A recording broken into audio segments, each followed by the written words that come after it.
Përshëndetje miq. Situata është e komplikuar.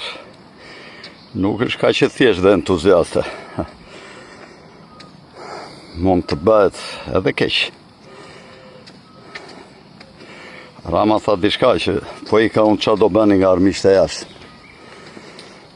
Dhe kishte një farë drejtë aty. Por këtë situatë e solli vetë Rama, që si ato ladhiret në politikën e jashtme shkon të sa me njerin, sa me tjetrin.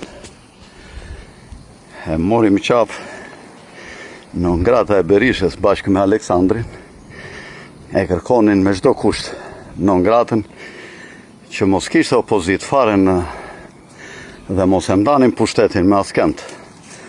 Dhe këte e kërkonte Aleksandri me çdo kusht.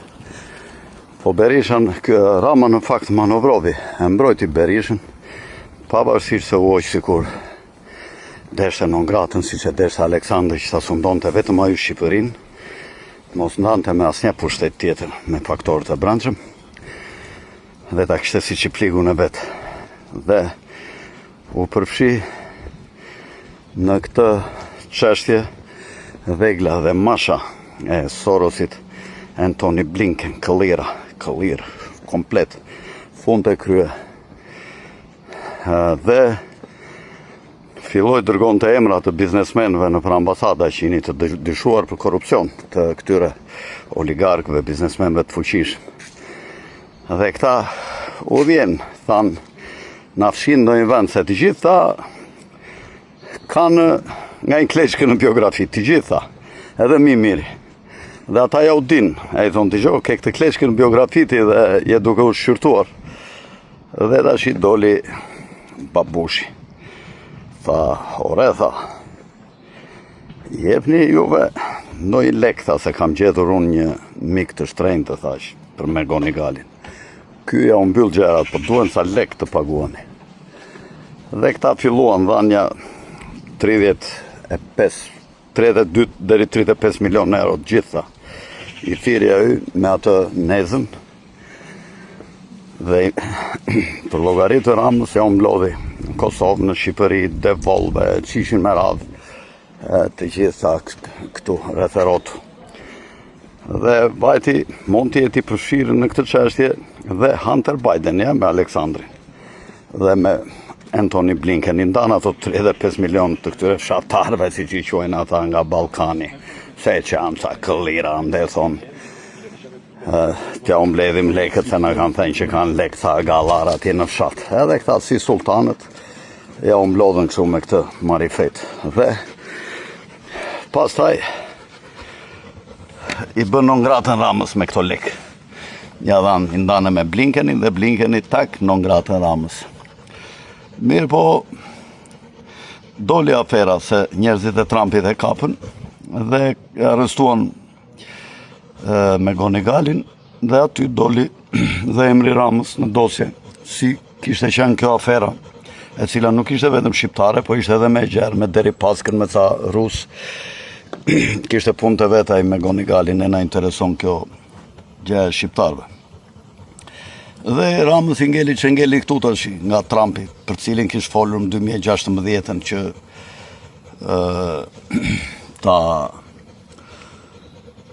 të mos e votonin shqiptarët Trumpin, po të votonin kush ishte atëre, nuk e mbaj mend kush ishte kandidat më 2000, Hillary Clintonin. Dhe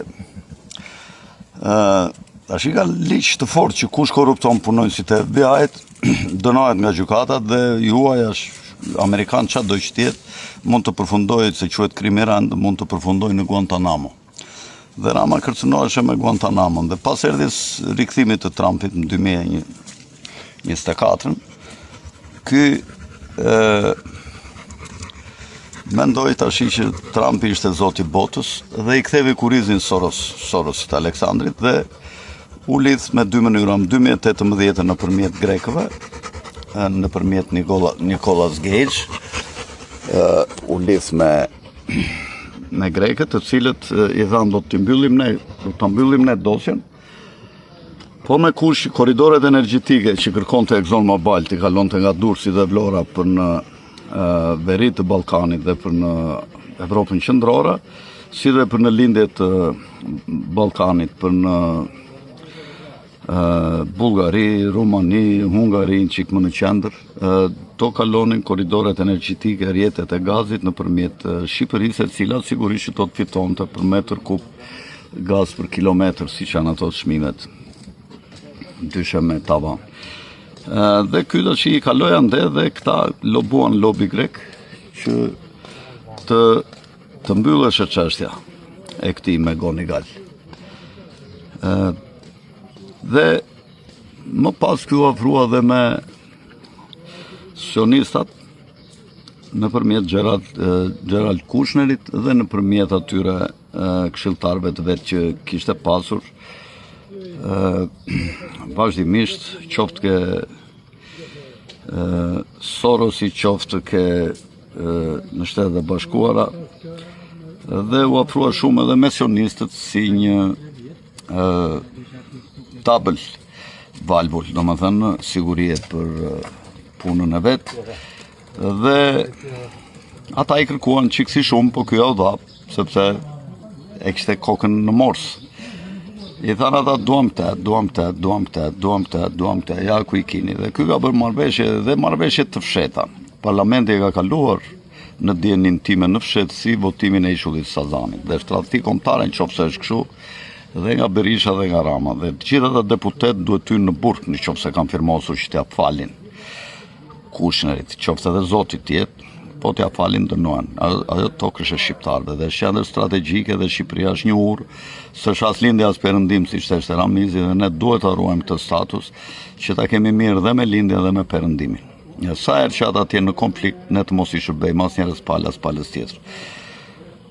Dhe tashi kryengritja e rebelimi është antisionist. Jo në vetvete si ideologji, se nes na intereson se çfarë bën ata në lindjet mesme, ne duam që ata të kenë paqe, por nëse ata duan të kenë luftë, barkun le të çajnë me njëri tjetrin, kështu kanë bërë ata 2000 vjet, 3000 vjet në histori me njëri tjetrin e mbrar. Popull semit janë, ne s'kemi çfarë të bëjmë. Janë zona që kanë qenë në luftë, janë në luftë, do të jenë në mënyrë të përjetshme në luftë ato territore. Se kush kontrollon aty zonën e Izraelit, në fakt kontrollon tërë botën, kush kontrollon planin e Jeruzalemit, që është rreth 800 metra mbi nivelin e detit dhe kontrollon gjitha hapësirat rreth rrotull, është një qendër ku kalojnë vijat lej dhe shumë e rëndësishme sepse quhet si mezi i botës. Dhe populli është ngritur për sovranitet, përveç se për kushtet e jetesë. Qofse Rama është sjellë si një mbret gjithë këto vite dora dorës me kalimin e viteve. Për sa kohë që ai ruante sovranitetin dhe që kishte një plak debil përballë si Berisha, që s'kupton lojën, shqiptarët do vazhdonin ta votonin.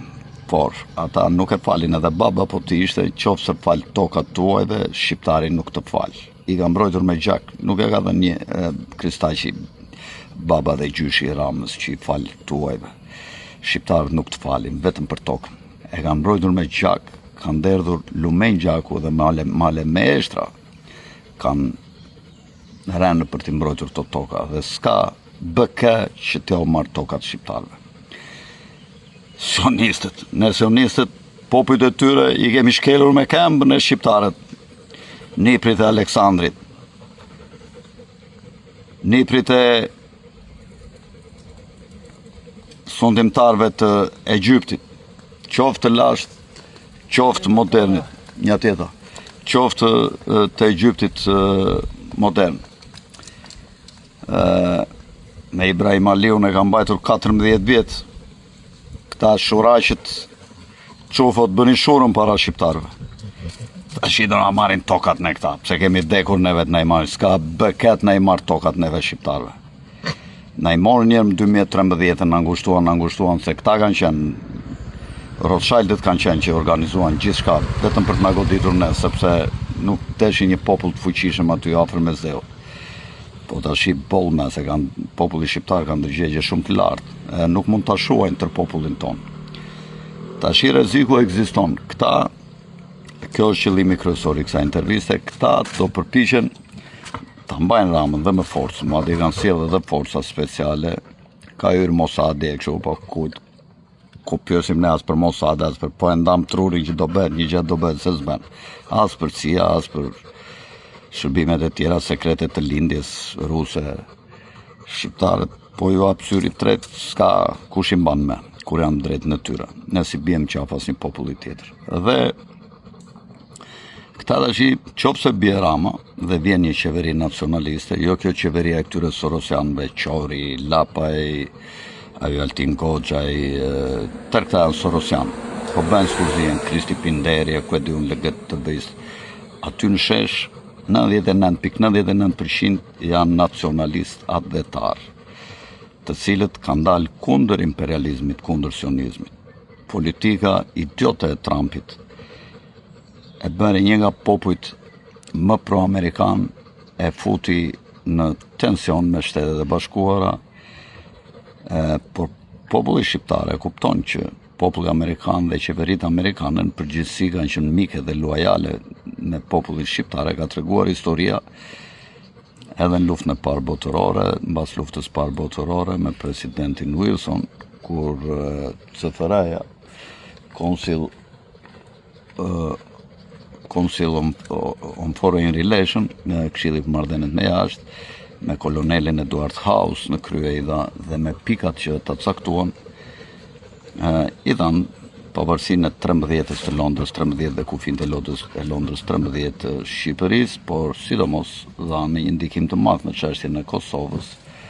Dhe ne u dim për faleminderit për këto dy momente për të rjetën Shtetet e Bashkuara, dhe është një interesin tonë të ruajmë marrëdhëniet me ta, pavarësisht se Shtetet e Bashkuara janë duke u larguar nga Evropa dhe nga ndikimi doradorës, do krijohen 10 rajone dhe ata do qëndrojnë në rajonin e tyre atje me Groenlandën, Kanadan dhe Shtetet e Bashkuara. Ky është plani të paktën. Dhe do krijohen rajonet e tjera ku Rusia do të vi deri në kufi me Bullgarinë dhe me Rumaninë dhe me Hungarinë, dhe Evropa do të jetë një rajon më vete ku do të jemi dhe ne bashkë me Evropën, me Rimlandin pra që quhet. Por Izraeli, sionistët, në rast se Rama bie, se dhe Meloni ka dërguar 400 karabinierë në dijenin time për të mbrojtur Ramën në një rast të avancimit dhe rritjes tensioneve me protestuesit, dhe Rama është kthyer në një marionet që po përpiqen ta mbajnë me kraba këta, si themi ne, me furkaçe, ta mbajnë në këta ashtu si shmbahen ngarkesat e ajvanëve që të mos bien gjatë kohës së ngarkimit. Sionistët dhe Meloni po bën një gabim të madh që po mbet dhe ajo marrëdhëniet, po cënon marrëdhëniet mes Shqipërisë dhe Italisë. Është një gabim i madh i Melonit për shkak të marrëdhënieve personale. Nuk ngatrohen marrëdhëniet personale kur në lojë janë marrëdhëniet mes dy popujve, dy shteteve, dy historive, të ftojes dhe ngrojes sigurisht, që nga koha e Romës së lashtë 200 vjet para Krishtit. Tashi çfarë do bëjë Izraeli në dijenin time? Izraeli do përpiqet ta shkatërrojë Shqipërinë në rast se bie Rama dhe forcohet krau që kërkon të godas interesat e Izraelit për të rritur thellësinë strategjike, i cili Izraeli ka marrë edhe në zonën e Puljas shumë territore dhe kërkon të kontrollojë gjirin e dy të Ormuzit, që është kanali Otrantos, dhe kërkon të bëj një bazë të fuqishme për goditje bërthamore dhe raketore Sazanin, i cili në rast të një lufte me Turqinë në fushat e Sirisë, siç ishte planifikuar dhe që deklaroi dhe Erdogani para 2 javësh, që do sulmojmë Izraelin, por marrëveshja e paqes me Iranin i dha një frymëmarrje të përkohshme rajonit, megjithëse Izraeli ndezi prap luftën me Hezbollahun në Liban.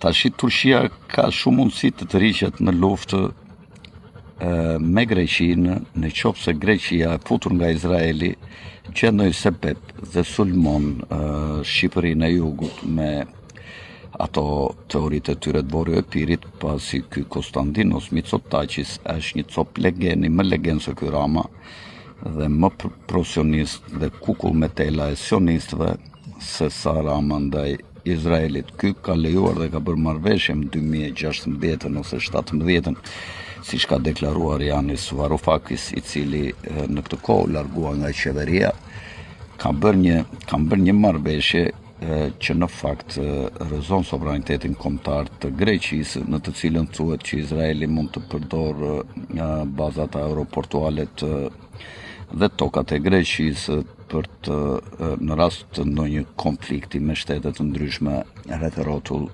rajoni. Pra është bërë Greqia një marionet e Izraelit dhe i ka shitur njëkohësisht dhe shumë mishu gjoja për risorte, ku ka pasur nga 80-90 veta në Qipron greke dhe sot ndodhen 15 deri 20.000. Kështu filloi me risort edhe futja që futve në Palestinë sipas librit Der Judenstaat të themeluesit të sionizmit dhe në fakt janë Rothschildët themelues të idesë sioniste, dhe pastaj dora dorës me para, me mafje, me Irgunin që ishte mafja e qifutve, filluan të omenin tokat me dhunde, ti të bonin palestinezët pak nga të gjitha territore, derisa e katandisën një popull pa tokë. Ishte një tokë pa popull të Izraelit, tash është kthyer një tokë pa popull të palestinezëve. Çfarë do përpiqet të realizojë tjetër Izraeli? Do përpiqet fut dhe Serbinë në luftë me Kosovën, që vëmendja e shqiptarëve të tapet në dy fronte, dhe nga Serbia dhe nga Greqia, dhe Greqia të pushtojë tokat e Vorjo e Pirit dhe Izraeli të marrë tokat e Bregdetit, ku do të bien marrëveshje me Greqinë që të mos futet ushtria greke në territoret afër Bregdetit, ose do bëjnë ndonjë lloj ndarje të fshehtë. Ky është një skenar o gurzi për shqiptarët. Prandaj Shqipëria është prishur ushtria, janë shkatruar armët dhe çdo gjë është bërë nga sionistët me një strategji, sionistët amerikanë, evangelistët, dhe kjo është bërë me strategji qysh atëre që në rast se shqiptarët nuk do të deshin karotën, atëre do t'ju japin shkopin. Dhe ne shqiptarët mund të ndodhemi para një situate të vështirë, të rrezikshme, por që në fund të fundit rreziqet janë për popujt trima, të cilët të bashkuar dhe me inteligjencë janë në gjendje t'i kalojnë këto situata. Kush është një aleat ynë në fakt strategjik? Është Turqia, është Austria, Kroacia dhe Gjermania, të cilat janë të interesuara për ekzistencën dhe fuqizimin e popullit shqiptar në jug të slavëve, jug perëndimor që janë serbët. Sigurisht ky është një skenar o gurzi të cilin unë analizoj me mendjen time, por jo se kam parë shumë dokumenta, megjithse kam dëgjuar analistë të veçantë, shumë të hollë, të cilët kanë deklaruar që në rast se Izraelit do t'i priten interesat që kishte nënshkruar ose që ishte marrë vesh me Edi Ramën për të pasur Shqipërinë si çiftlikun e tyre ekonomik dhe ushtarak, se ata duan dhe tokat e Myzeqes, të Vrinës, fushat e Korçës, fushat e Zadrimës, duan që t'i kontrollojnë për bujqësi intensive dhe pasaj të furnizojnë gjithë zonat e rajonit me ushqime në këto resortet e vendeve turistike. E rëndësishme është që aty në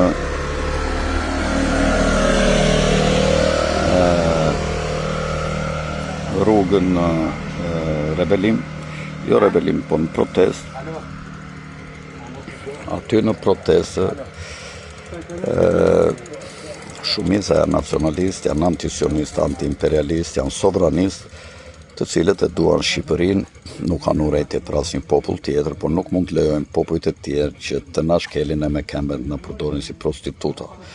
Këta Sorosianë, Qifutët janë ndarë në dy pjesë fatmirësisht që luftojnë me njëri tjetrin, janë Qabat Lubavicët që janë sionistët dhe janë ata që kanë për libër të parë Talmudin, ku i konsiderojnë gjithë popujt e tjerë si gojim, si dele, janë dhe Sorosianët të cilët kanë si libër të parë Toraun ose Dhjatën e Vjetër dhe që janë globalistë dhe duan që ata ta kontrollojnë nëpërmjet të majtës gjithë botën, kurse sionistët duan ta kontrollojnë me dhunë, me luftë dhe me gjak. Sorosianët duan ta kontrollojnë me dinakri, me ideologji, me shkolla të ndryshme si shoqëria Fabian, nga erdhi dhe Laura, ajo Ypi, si e kishte ajo, Lea Ypi, si pedagoge atje në shkolla Fabian, unë jam pedagoge në LSE, po kujti ruhet trapi, ky është një motiv më shumë që ty mos të shikojmë sytë këtu, që je një betuar atje në ato shkollat e fabianistëve që janë mostrat më të mëdhenj që kanë nxjerrë komunizmin, Leninin, Stalinin, internacionalen komuniste, edhe që logo ka ujkun me lëkurë dele. Tash këta do përpiqen që të shkatrojnë PD-n e Berishës, të shkatrojnë edhe ta varin litar mundësish Ramën, ose ta pushkatojnë në rrugë, nëse e gjejnë këta Sorosianës si tradhtar, dhe nga ana tjetër të ngrejnë një parti tjetër me Sorosianë, ku të përfshihen këta Lapaj, Qori, ky Progni, se këta katolikët janë antimusliman, po të rish me katolikët në 10 minuta, 9 minuta flasin kundër muslimanëve dhe kundër Turqisë, sepse kështu e kanë në përgjithësi kulturën. Dhe kjo është një gjë shumë e gabuar, sepse ata spajtohen me realitetin. Ata në fakt kanë jetuar mes të muslimanëve, kanë jetuar shumë mirë me ta, kanë bërë pasuri, kanë bërë prokopi, dhe tashi nga urrejtja që kanë për muslimanët e botës, kushdo që i vret muslimanët, ata bëhen me ta dhe mbështesin. Unë sigurisht jam që ne jemi vëllezër të një gjaku të gjithë, kemi një gjuhë, një kulturë, por na ka ndarë feja, dhe feja nuk duhet të bëhet ndarëse mes shqiptarëve. Ne nuk kemi punë me gjërat në lindjen e mesme, aty ka një genocid, ka vrasje nga Izraeli, ka pushtime i cili kërkon sionizëm, do të thotë Izraeli madh, që të bëhet qendër botës dhe të kalohet nga Pax Americana në Pax Judaika, duke kaluar për një moment qendrën botërore te Kina, dhe pastaj të kalojnë në Izrael. Këta i thon vetë të gjithë këta klerikët Qifut dalin dhe thonë që ne do t'i fusim gjithë popujt e Edomit, ku quhen evropianët, do t'i fusim në luftë me njëri tjetrin, të vriten, të theren me njëri tjetrin, evropianët me rusët për shembull, edhe ballkanasit me njëri tjetrin, dhe në fund ne të vendosim pushtetin ton duke përdorur armët bërthamore dhe duke goditur disa qendra që na kundërshtojnë, si ndoshta